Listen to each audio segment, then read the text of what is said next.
ultimately, I want you to have a well-informed and honest insight before making any reckless decisions like teaching in England. There is a wider, more fulfilling world for educators beyond these shores. Don't make the same mistake I made. How could this one focus destroy the education experience for teachers and students? Schools in England are factories that produce things that Ofsted likes. Pure surface-level theatre. But now is the time for the big revelation about Ofsted. Ofsted, despite being the authority on what it takes for schools in England to excel and for students to flourish, are incredibly ignorant about everything to do with young people, education, teaching, and general academia. They are full of arrogant, self-absorbed, and aggressive inspectors who couldn't tell the difference between a decent school and a McDonald's drive-thru. They don't effectively serve the public, and in fact the one function they do supposedly provide, that being informing parents of which schools to choose for their child, is unreliable and counterproductive if heeded. Let me unpack that with a very important case study, the Abbey School. In an article written by Professor Frank Ferretti, a Hungarian-Canadian academic and emeritus professor of sociology at the University of Kent, Ferretti states that Ofsted doesn't understand the first thing about education. Something has gone terribly wrong with the way we assess the quality of our schools. The Office for Standards in Education, Ofsted, which is responsible for inspecting schools in England, seem to be far more interested in whether schools tick the right boxes than in whether they provide a decent education to pupils. Just 5 years ago, in summer 2017, not a single Abbey School pupil achieved an A or A star grade at A level. This year, in contrast, more than 2/3 of all A level grades range from A star to C. Even more impressive has been the doubling in the number of A stars to A grades and A star to B grades compared to the last set of exams before the pandemic. Yet, instead of celebrating the Abbey School's remarkable turnaround, Ofsted, the local press, and some parents have attacked the school and its educational ethos. Why? Because the school's leadership takes discipline seriously and expects high standards of behavior from its pupils. Judging from the report, Ofsted inspectors don't seem to realize that discipline is an important instrument for establishing how children should behave and for creating a suitable learning environment. They seem to think that every child should be treated differently, and that rules should be sensitive to each child's individual needs. But if children are not all expected to follow the same rules, then classroom discipline breaks down and learning is disrupted. So why then did Ofsted downgrade the Abbey School so severely? Why did the vast improvements in academic performance, the good behavior of the pupils, and all of the school's other qualities not seem to matter? It is because Ofsted clearly fails to understand that the school's educational achievements are intimately linked to its insistence on discipline. And so it ends up condemning a school for the very thing that led to its remarkable turnaround in fortunes. This isn't just bad news for one school in Kent. Before this Ofsted report, the Abbey School might have been looked upon as a model for improving schools across the country. That prospect has almost certainly been destroyed now. I absolutely recommend you read Professor Ferretti's article for yourself to see how the Abbey School was able to accomplish these praiseworthy achievements. But you might be thinking, good on the Abbey School. Who cares about Ofsted? What could they do? Stand up to those bullies. In England, intimidation and bullying is part and parcel of working in schools, and schools are absolutely petrified of a low rating. Of course, the system is going to breed that stress, that worry, that anxiety when it's set up so that if you do fail, even in just one aspect, so a school that gets inadequate in all areas gets the same treatment as a school that's good in all areas but fails in one. And then they both get taken over as an academy and there will be job losses. That's the fear. That's the fear. The Ofsted doesn't go well. You get requires improvement. Your school's up there to be bid by these academy chains and they'll parachute people in. Senior leadership are gone first, followed by the staff. And this is people's livelihoods. People who go above and beyond day in, day out against a system that's already set up to make us feel like failures, all to do the best for the children in their care. And this is how they're treated. Basically, imagine if food reviewers had the power to shut down restaurants that didn't pander or tickle their particular fancy that day. And those food reviewers had the power to turn the restaurants they didn't like into a Starbucks and even replace the management and staff, ending their careers and humiliating them. Restaurant owners would be terrified. But now imagine that food reviewer is this guy. Welcome to Baskin Robbins. Would you like to try our mango fruit blast? No thanks. I'll have a burger, please. Oh, we don't make that. Pretzel, hot pretzel, like mustard. You have mustard dip? It's ice cream. Baskin Robbins. I'll just do like whatever's hot and fresh. Dude. Ridiculous, isn't it? So why weren't the Abbey School praised for their results?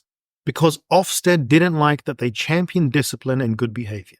So they ruined their reputation, humiliated them with the lowest possible grade, and then destroyed any chance of them being seen as an example of how students can improve.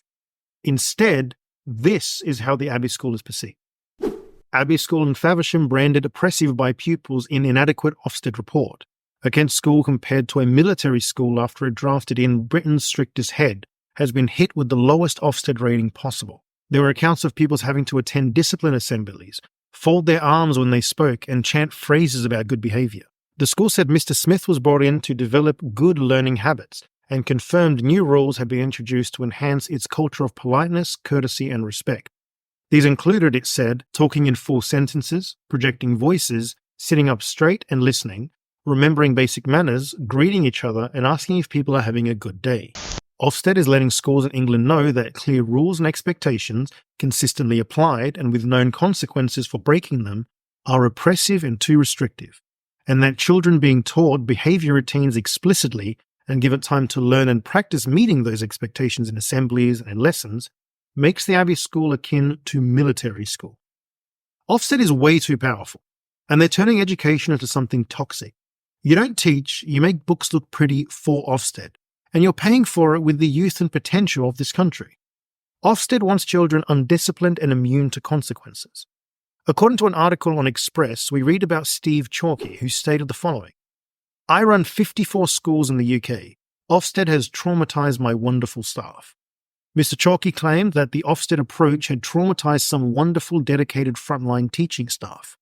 He added that he believed the organisation had contributed to a culture of fear developing within the teaching profession, and the naming and shaming Ofsted approach can blight not only teaching careers, but whole communities. The one-word Ofsted description in school is outdated and simplistic, no longer fit for purpose.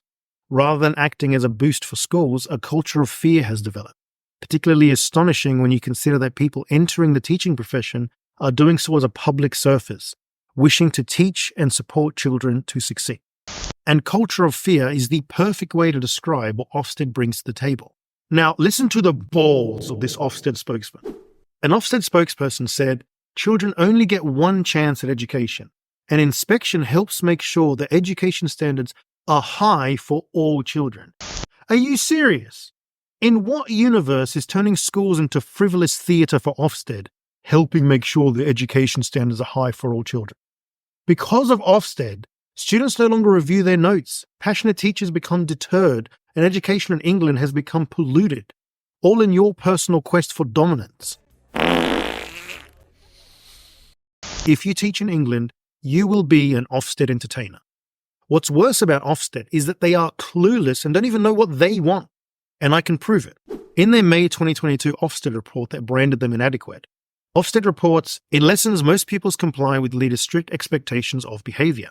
However, the way that leaders implement these expectations does not contribute positively to the culture of the school. For the majority of pupils, these approaches are applied in a manner that is overly restrictive. Here, Ofsted is criticising the Abbey School for pressing down too hard on poor behaviour. Then, just shy of a year later, the then head of Ofsted, Amanda Spielman, says this: clear rules and expectations consistently applied and with known consequences for breaking them are, of course, an important element of a proven approach. But it's not enough to just set the rules and sit back. Children need to be taught behaviour and routines explicitly and be given time to learn and practice meeting those expectations. Wait a minute. Do you want schools to promote and practice discipline and good behaviour, or is it oppressive and overly restrictive? Make up your damn mind, Ofsted.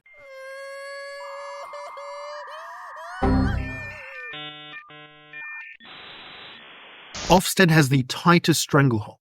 They can shut schools, humiliate them, and they're bloody clueless. Why are we letting this organisation have so much power? They are ruining schools. Ofsted are such a powerful and completely worthless organisation. If you want to know the fruits of Ofsted, here it is. Your family without a school. But let's be fair. Are Ofsted's reports reliable and fair at least? No. An article by Sam Sims from the University College London Institute of Education titled Ofsted reform should focus on inspection reliability first, we read, "Our new research casts doubt on the reliability of inadequate Ofsted judgments," explained Sam Smith. But any attempt at reform should aim to understand this better. It is well known that Ofsted inadequate judgments can lead to school closures or heads losing their jobs. So when it comes to the lowest Ofsted judgments, we should expect good reliability. We found that primary schools assigned a female lead inspector are around 1/3 more likely to receive an inadequate judgment. So Ofsted can shut down any school with an inadequate Ofsted report. And their Ofsted inspectors compiling these reports are unreliable and subjective. Is it any surprise, therefore, that most teachers don't believe Ofsted ratings, even at best schools, with a whopping 92% agreeing that the watchdog was not a reliable and trusted arbiter of standards? Shocking. And Ofsted is not just unreliable and subjective, they're also dishonest. Ofsted inspectors make up evidence about a school's performance when IT fails. Since 2018, inspectors have made live notes on laptops or tablets as they interview staff and observe lessons after Ofsted invested in a new electronic evidence gathering, or EEG, digital platform.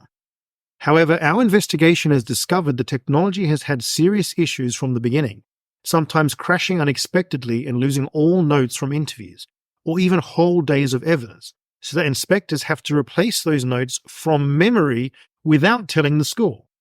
A former inspector described how he sat and watched as evidence from a lengthy interview just disappeared bit by bit from the screen, like a Banksy artwork self-destructing. He said, "It's very hard to avoid giving any body language cues while this is happening." And he added, "The instruction was to just make it up." A third former Ofsted inspector said, "I lost everything in the middle of a meeting with a coordinator at the start of a deep dive into the teaching of a specific subject. The lead inspector lost everything when she got back to the hotel that night, as did the new inspector on the team. 3 inspectors reported that they or colleagues started making notes in Word because they didn't trust the system.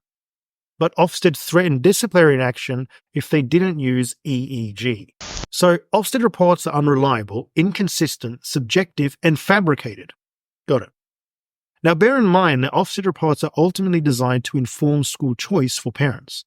They see the Ofsted report, get a snapshot of what the school is like, and voila, Ofsted has served the public. Except the entire organization's purpose is irrelevant and does about as much to inform school choice as using your astrology sign would.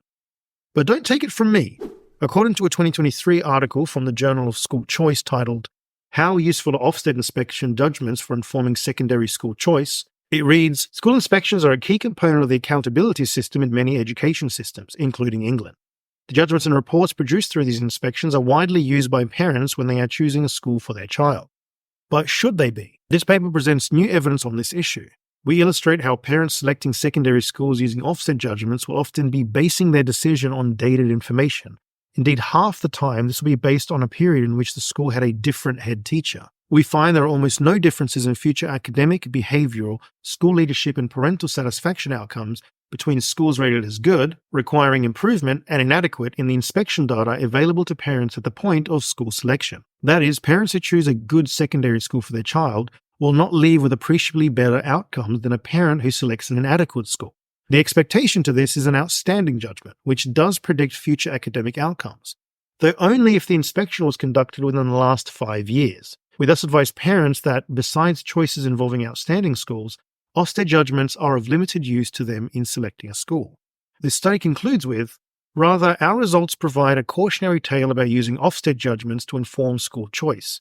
Our advice to parents is not to place too much emphasis on them." So Ofsted makes 2 claims. They raise standards of education and inform parents of the best schools to take their kids. When examined, Ofsted inspections offer neither. They claim to raise standards of education, which they don't. They lower them. They turn education into an art project where students work just to create pretty exercise books, so Ofsted can say good or outstanding. And their reports are ultimately worthless in helping parents pick schools. Parents don't use Ofsted reports to judge which school to take their children to. They'll either use orientation days, open days, career days, local reviews, or just how close the school is. While she welcomes a discussion about the grades, she said that the grades are necessary for parents to get an understanding of the school. Which again is a load of rubbish, because when I put a poll asking parents to say the role Ofsted reports played in deciding the school for your child, 7.8 thousand said not at all, 2.7 a little, and then 221 said a lot. Ofsted are not involved in education. They just like to control it. The former chief Ofsted inspector, Amanda Spielman, said she wants everyone to see us as a force for improvement. And yet, she hadn't spent a minute as a teacher. And even she admitted that as far as informing school choice, people say it's incredibly important to parents, but I don't think I've yet seen the evidence. So does Ofsted, with all of its power over schools, serve a purpose? Ofsted screams yes, but A lie detector determined that was a lie.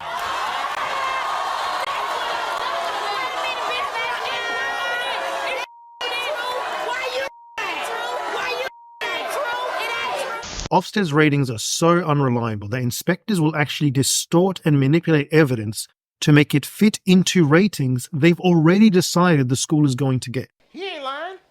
Ofsted grading process nonsense and evidence made to fit rating, former inspector claims. Reducing it to a single grade is nonsense, he said. You might as well just toss a coin in terms of getting it accurate. Mr. Morrish estimates he inspected up to 60 schools between 2012 and 2015 before becoming disillusioned with the job and quitting. He said he would be a part of a small team of inspectors, but the process was driven by the confirmation bias of the team leader and the need to find evidence to fit the narrative. The former head teacher said he could recall a number of times when he was told he might want to go and rethink what he put in the evidence form, as it might not have reconciled with what his colleagues were seeing. He added, invariably, it's a case of, well, go and find something else, and keep looking and keep looking and keep looking until we find some evidence that fits the narrative of what this school is most likely looking to be in terms of that one-word judgment. So essentially, all these hoops schools, teachers and students are forced to jump through are essentially worthless, since Ofsted inspectors have already made a judgment about your school. They just need evidence to justify what they've already given you. It reminds me of this scene from Becker, where he gets sued by a former patient. His lawyer has decided that he is guilty, so no matter what Dr. Becker does, the lawyer will shift and twist his actions to justify his conclusion. Oh, by the way, off the record, nice flowers. What? On the record, it's interesting you felt guilty enough to send them. Oh, wait a second. The flowers were not my idea. They were my nurses. Didn't even care enough to send flowers. Becker was a comedy. Ofsted is a horror with very real consequences. So, for my international teachers thinking of immigrating to England, heed my warning. Teaching in England basically means being at the mercy of Ofsted and forced to comply and focus 100% on ticking their boxes. And the organisation wielding the gun is completely clueless about young people. The inspectors had said that a boy doing a dance move akin to flossing was evidence of the sexualisation of children at the school. They also said that they'd seen child-on-child abuse. That turned out to be a playground scrap. The school being mentioned in that clip was Caversham Primary School. This inspection took it from outstanding to inadequate. We're going to mention the school a lot in just a moment. Ofsted serves measurably no purpose and would much rather schools be free-range zoos where students run the school with rampant misbehaviour, rather than a school with well-behaved students who champion traditional values such as respect, politeness and honesty, as we saw in the Abbey School, who were downgraded for doing just that. They are hungry for power and provide unreliable reports that traumatize schools, pollute education, trigger a teaching crisis, and fail in informing parents of which school to take their children. They will never stop trying to gain more power. In the Bible, King Solomon says, "He who loves silver will not be satisfied with silver." Ofsted loves control and power, and they will not be satisfied until everyone fears them and there is nowhere to hide. Now, Warren Buffett's right-hand man, Charlie Munger, famously said, "Show me the incentive and I will show you the outcome." Essentially, if there is a reward for someone to do something, they'll do it. This can be referred to as the Cobra effect. The story goes, the British government, concerned about the number of venomous cobras in Delhi, offered a bounty for every dead cobra. Initially, this was a successful strategy. Large numbers of snakes were killed for the reward. Eventually, however, enterprising people began to breed cobras for the income. Touché, Indians, well done. Keep that in mind and consider this story from January 2024. Falston Manor School in Sittingbourne requires improvement according to the latest Ofsted inspection. A once outstanding school with more than 1,000 pupils on the roll has been told it must do better after inspectors downgraded it yet again. In the report published on Friday, January 12th, most areas looked at by the inspection team, including behaviour and attitudes, personal development, leadership and management, and sixth form provisions, were all rated as good. But the quality of education was graded as requires improvement, with too much focus on preparing pupils for exams alone, giving the school an overall rating of requires improvement. Head teacher Susie Burden said the school was proud of being found good in 4 areas, but acknowledged summer GCSE results were disappointing, and said the school was working hard to address this. The focus of the curriculum is too often linked to preparing pupils for GCSE examinations, rather than prioritising the knowledge needed to become lifelong learners of the subject, the report added. So teaching kids what they need to know to do well on exams is enough to downgrade your school's Ofsted rating. Instead, the focus should be on helping students be lifelong learners. Remember when I told you how clueless Ofsted is about young people? Could you imagine the anxiety leading up to an exam, knowing that schools are afraid to focus on preparing you for it? So instead, they waste weeks teaching you things you will never think about again, all because Ofsted thinks it's important. Future grades, meet your incentive. In response to this, parents in England might start thinking about homeschooling. Unfortunately, Ofsted is so power-hungry that they're trying to extend their twisted little stranglehold onto the homeschooling community by raising concerns about homeschool education before suggesting themselves as the solution. An article titled "Probe Spielman on Home Education Concerns, Judge Tells Ofsted," we read that a judge has ruled that Ofsted must ask Chief Inspector Amanda Spielman for the evidence behind a series of concerns about home education that she raised with MPs. In a letter to the committee, Ms. Spielman had written, "Often these parents do not have the capacity to provide a good standard of education. In other cases, parents use home education as a guise to allow them to use illegal schools." Ms. Spielman's letter had described the lack of information about where children who are removed from school roles end up as perhaps my greatest concern as Chief Inspector. It gave her backing for plans to create a new register for children not in school. Reacting to the tribunal decision, Ms. Yallop said, although the Chief Inspector has claimed to Parliament that Ofsted has a lot of evidence that justifies introducing severe new laws, Ofsted has been unable to produce the evidence. I'm pleased with the tribunal's decision that the Chief Inspector must be asked, where is the evidence? Ofsted source: Just trust me, bro. Don't worry about it. So if you decide to deregister your child in England and homeschool them to escape Ofsted's wrath, that's only safe in the short term. Ofsted is after you, and they will paint you as a concern until you live in fear of Ofsted inspectors in your own home. Which raises a good question. What happens if Ofsted, the authority on what makes good education, decides that your parenting is inadequate? Are they going to take your kids away, force them into public schools? I have no idea. But if Ofsted is involved, it's going to be stupid. Ultimately, schools in England are slaves to the incredibly ignorant Ofsted bully. It's the organisation that can burst your bubble, remove thy candlestick, ground you, and force you to walk through their uninspiring narrow gate. Head teachers look under their bed for Ofsted each night. They whisper its name and are stressed to no end by the threat of their unannounced inspectors. One time I heard a senior staff member refer to Ofsted as the organisation not to be named. The fear is profound, and the result of this relentless fear campaign is dire.